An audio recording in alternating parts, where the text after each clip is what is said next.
a famosa palmatória.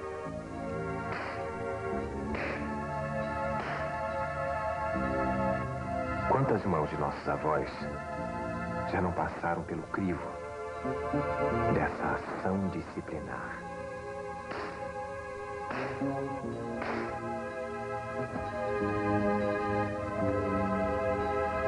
Cascudos, puxão de orelha, ajoelhar no milho. É bem antigo o uso da violência como método central de disciplina na escola. E com o tempo formou-se uma verdadeira tradição que faz escola até hoje. Aluno, virado para a parede.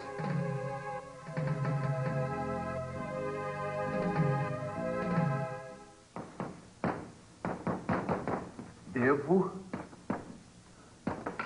obedecer ao professor. Obedecer, obedecer, obedecer, obedecer, obedecer. Bagunça, tumulto, indisciplina, obedecer, obedecer. Vigiar, controlar, punir. Fora de sala!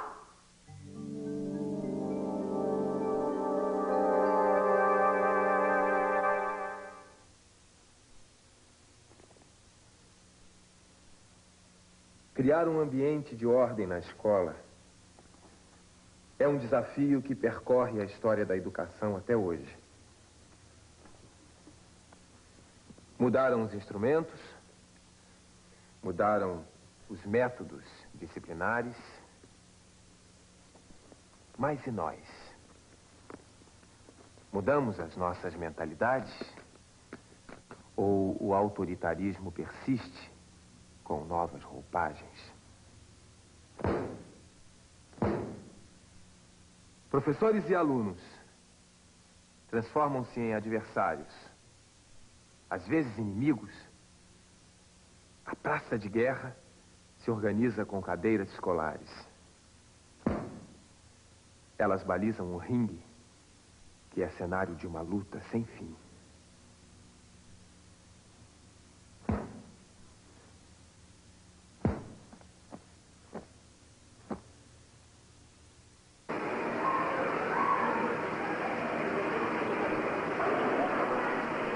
Vou dar 10 minutos para fazer essa folha.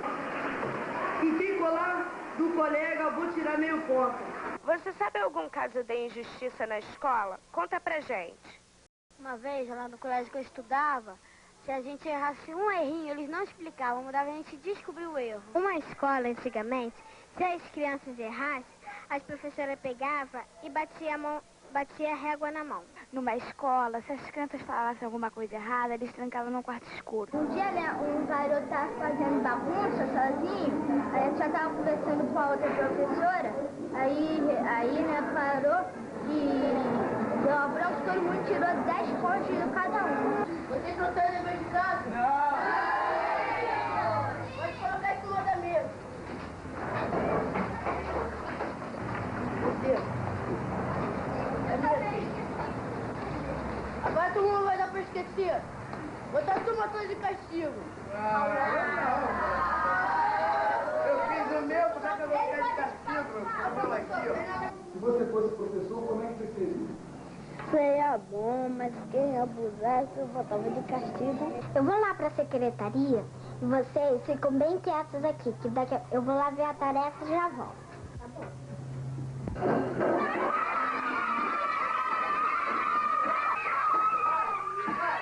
Que bagunça é essa aí? Quem está bagunçando aqui na sala? Professora, por que você briga tanto com seus alunos? Ah, porque eles fazem muita bagunça, não dá pra aguentar. Quando você manda ou pede para qualquer aluno representar um professor, a forma que ele vai representar é essa. Esticar a orelha, colocar de castigo, né?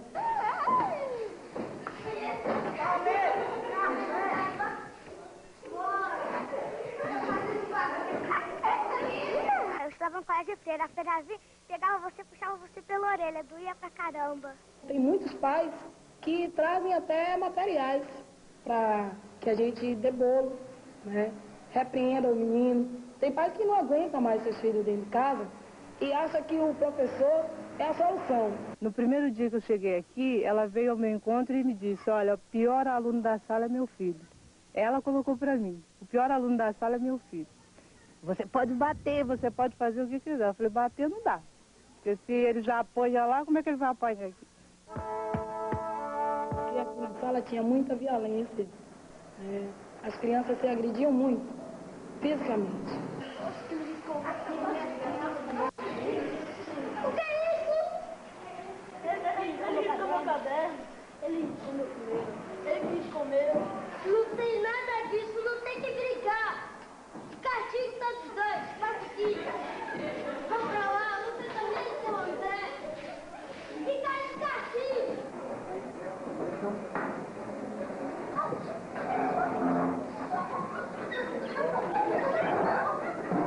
Isso daí, vocês ficam brigando no meio da sala. Tá vendo que eu tô corrigindo a prova de vocês? Esse rapaz fica cheio de marra. Porque um dia um garoto me bateu e eu que fui pra coordenação, não ele. Você olha a criança, você acha a criança, ai, aquela criança é tão engraçadinha, né? E ela não é aquilo que você espera, ela é uma criança até rebelde. Você nota que a violência dele é mais uma defesa que uma violência, nota que o aluno, ele quer mais que alguém dê um basta nele, sabe? Ele é tão agredido que de repente ele pede que alguém, pelo amor de Deus, dê um basta no que ele está passando, em tudo que ele está vivendo. Aí é aquilo, é o momento de você dizer um não para o aluno, mas o não, aquele não educativo, né? Aquele não que vai estabelecer para a criança onde está o limite, onde começa o limite do colega e onde que termina o dela. Ele sempre incomodava a aula, não deixava a professora passar as coisas, não explicar, só ele falava, sabe? Mas era um menino difícil de lidar mesmo. E eu sempre procurava me segurar com ele, mas um dia lá eu perdi a paciência, não teve jeito, né? Então eu falei pra ele que ele não conseguia viver em grupo, que ele não sabia viver em grupo, que ele tinha que viver isolado, viver numa ilha, porque ele não respeitava, ele não cooperava, né, não se dedicava, não ajudava, então ele não sabia viver em grupo mesmo. E aquilo foi o que bastou pra ele, sabe, estourar comigo. Ele chegou a pegar a carteira e a jogou em mim a carteira. Se não fosse eu me desviar, eu tinha sido machucada. Como você acha que deveria ser exercido o papel de autoridade na escola?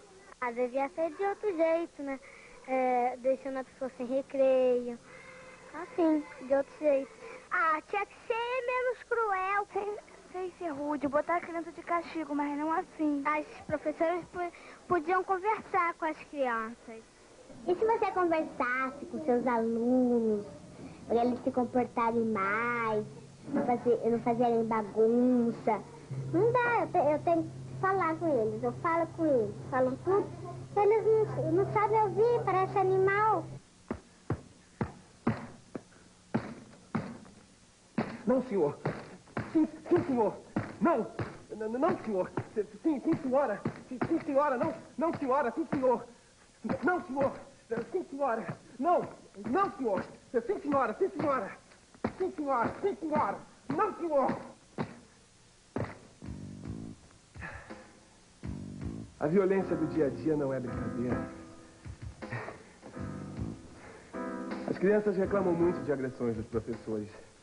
E não é à toa que muitas delas agridem, rejeitam, até mesmo são apáticas ao ambiente da escola. Será que o uso do poder da disciplina na escola vem ajudando a formação de cidadãos autônomos, responsáveis?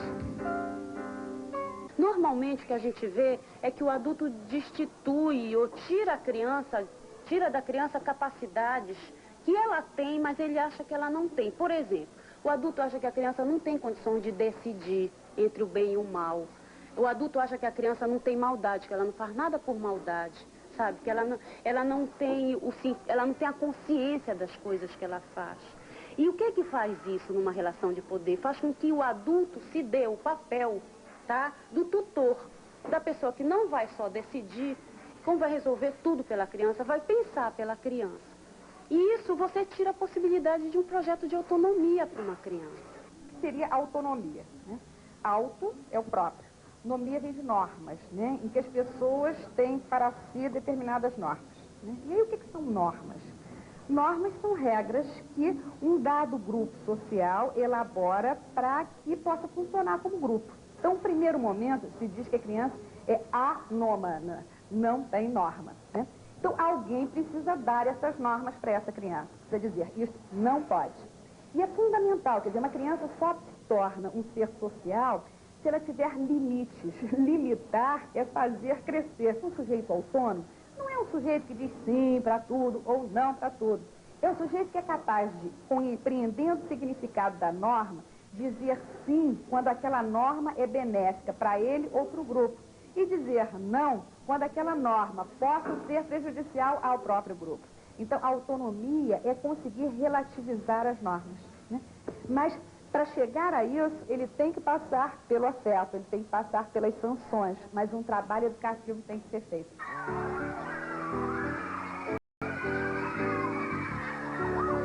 Estamos tão acostumados em estabelecer uma certa ordem e a disciplina no nosso cotidiano escolar que não nos fazemos mais aquelas perguntas aparentemente óbvias. O que é disciplina? Por que é necessário? Como deve ser praticado? Disciplina não é aluno estático, nem o que tem o caderno mais bonito com figurinhas, não. Disciplina é um aluno organizado e pensante, aquele que tem clareza da sua função, o seu papel na escola, que tem o seu direcionamento, faz as suas conquistas em torno de si, da sua família, do professor. Eu acho que disciplina é isso que eu acabei de falar, cooperação, né? Cooperação, solidariedade, ajuda, convivência, saber conviver, saber se ajudar mutuamente, acho que é isso. Ele tem que ter, perceber que existe determinadas posturas que ele não vai poder exercer na hora e no lugar que ele bem entende. Tem determinados lugares que ele vai ter que procurar se posicionar de forma diferente. A gente procura fazer com eles uma interação muito grande. Agora, por eles serem também pequenos, são crianças, eles têm que receber os limites deles. A gente dá os limites, mas conversando tudo na sala é conversado e chegado a uma conclusão da turma. Inclusive as regras de conduta, que tem ali atrás penduradinhas, são tiradas junto com eles. Tem que ter um certo cuidado, porque você tem que explicar o limite. Porque a liberdade em excesso gera indisciplina organizacional e o aluno se perde nisso. E ele não sabe depois que caminho seguir. Então você tem que sempre estar colocando para ele o que é liberdade e o que é o limite da liberdade, né? É evidente que é necessário haver disciplina na escola. Assim como também é evidente que a disciplina se baseia em grande parte na autoridade de professores e diretores.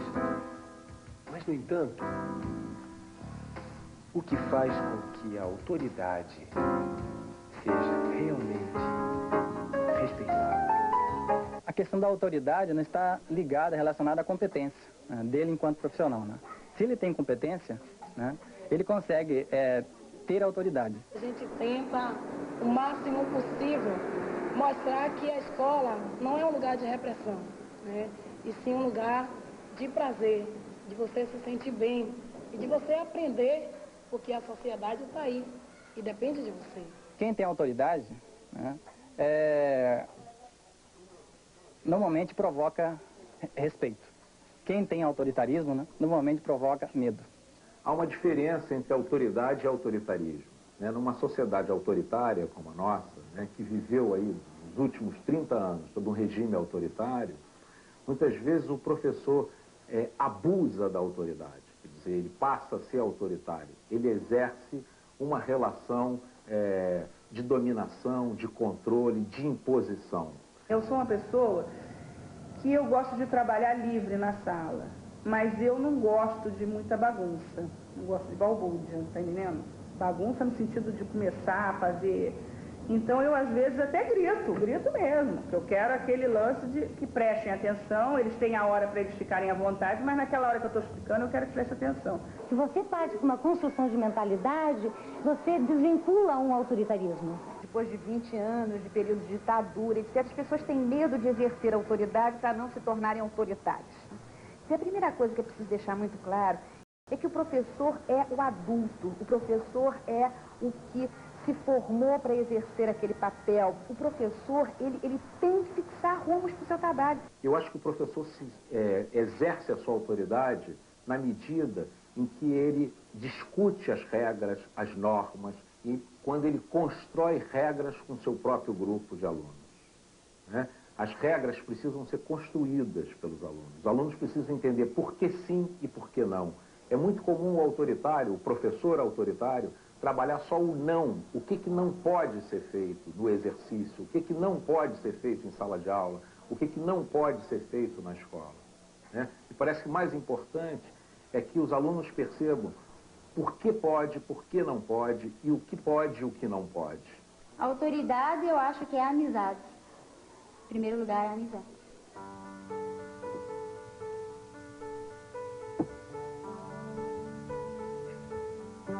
O que queremos na escola não é um ambiente permissivo, sem regras, sem autoridade, mas um clima de respeito mútuo, regras claras, regras construídas, regras criticadas e reformuladas pelos adultos responsáveis pela vida educacional e que sejam informadas, discutidas, negociadas honestamente com todos os alunos, pois a nossa autoridade só se legitima através de uma palavra chamada diálogo, que respeita a dignidade e integridade de todos que fazem a escola. E é esse diálogo que não só é a base de uma escola, mas também é base de toda uma sociedade democrática. Já no ano passado, que foi a primeira experiência que a gente teve, né, em termos de convivência professoras com alunos, a gente já sentiu que a gente podia avançar mais em termos de participação, né? Quer dizer, de romper aquele dogmatismo, né, de autoritarismo entre, né, a relação professor e aluno, de diretor-aluno, né? A gente vive tendo grandes embates democráticos na escola, né? Democracia não é a decisão da maioria. Democracia é quando a gente esgota todas as discussões e chegou a um consenso. Ele fez o dever hoje, né, embaixo. Hoje tem prova, hein?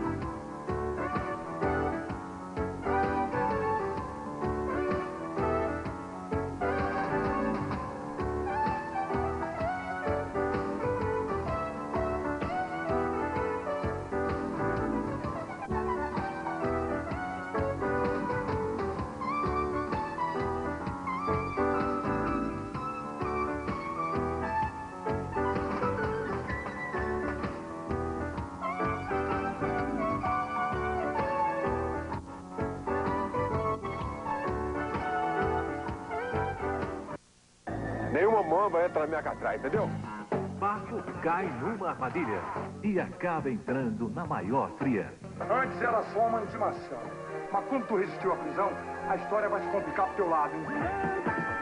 Deus nos acuda. Hoje, 10 para as 7 da noite.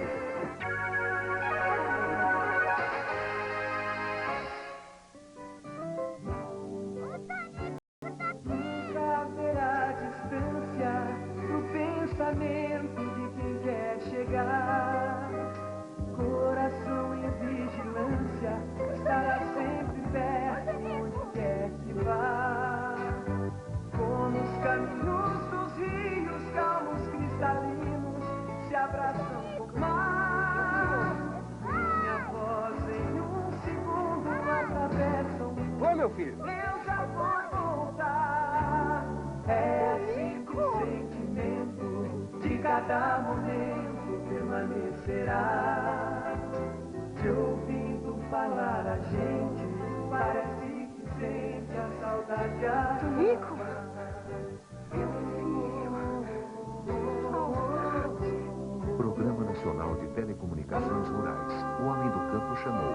governo do Brasil atendeu.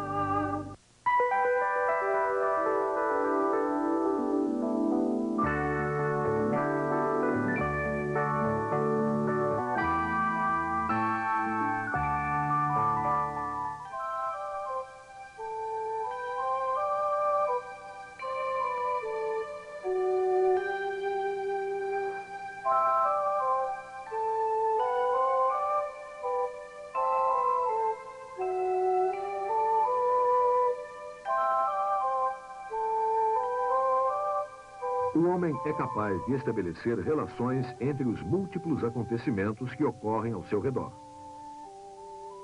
Nas perguntas que faz ou nas soluções que encontra, ao agir, ao imaginar, ao sonhar, o homem sempre relaciona e cria. O ato de criar abrange a capacidade de compreender.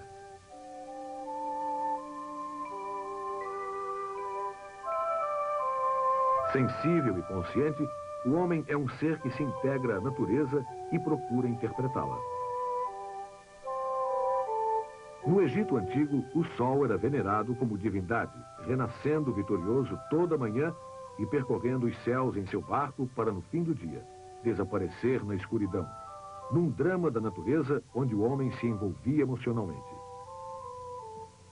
Na nossa civilização, o sol é encarado como um entre 250 milhões de sóis, e a partir de cálculos, estima-se existirem em nossa galáxia. A própria galáxia é uma entre bilhões de outras galáxias existentes no universo. As diferentes visões de um mesmo fenômeno expressam as diversas formas através das quais os fenômenos são vistos pelos homens. Formas que ocorrem vinculadas às culturas em que os homens vivem.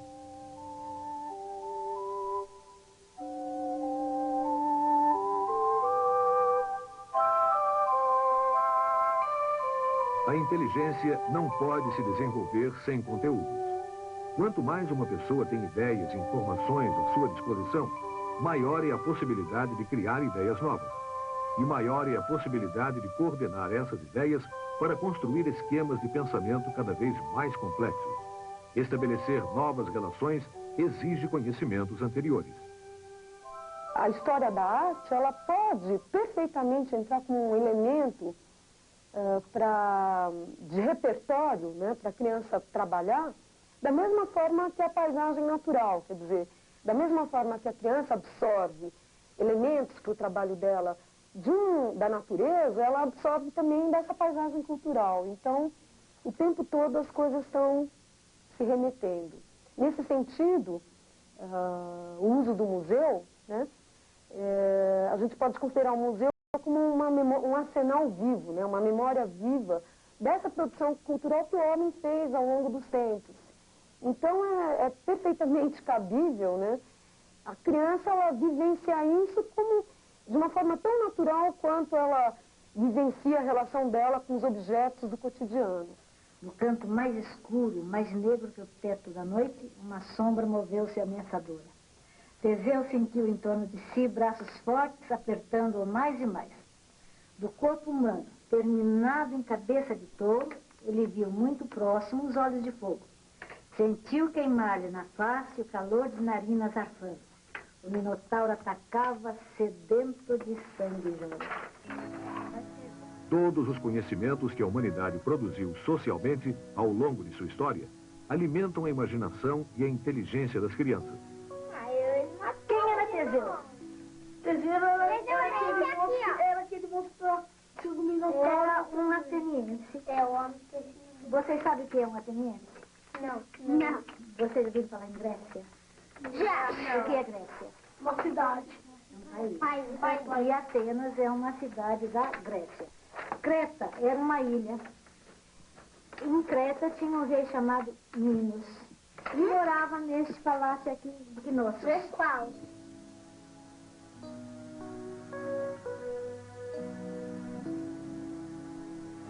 É impossível propiciar às crianças a interação com todos os conhecimentos já produzidos. Por isso, o professor deve escolher os conteúdos.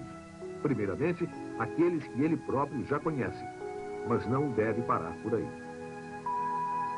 É importante pesquisar e estudar novos conteúdos e colocá-los à disposição das crianças. É igualmente importante criar situações para que as crianças troquem conhecimentos entre elas. O professor pode recorrer a livros, a jornais, a revistas, a comunidade, possibilitando que as crianças entrem em contato com diferentes tipos de saber e diferentes fontes de conhecimento.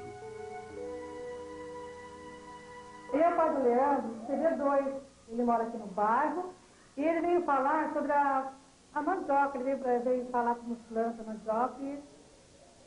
Vocês vão dar, André?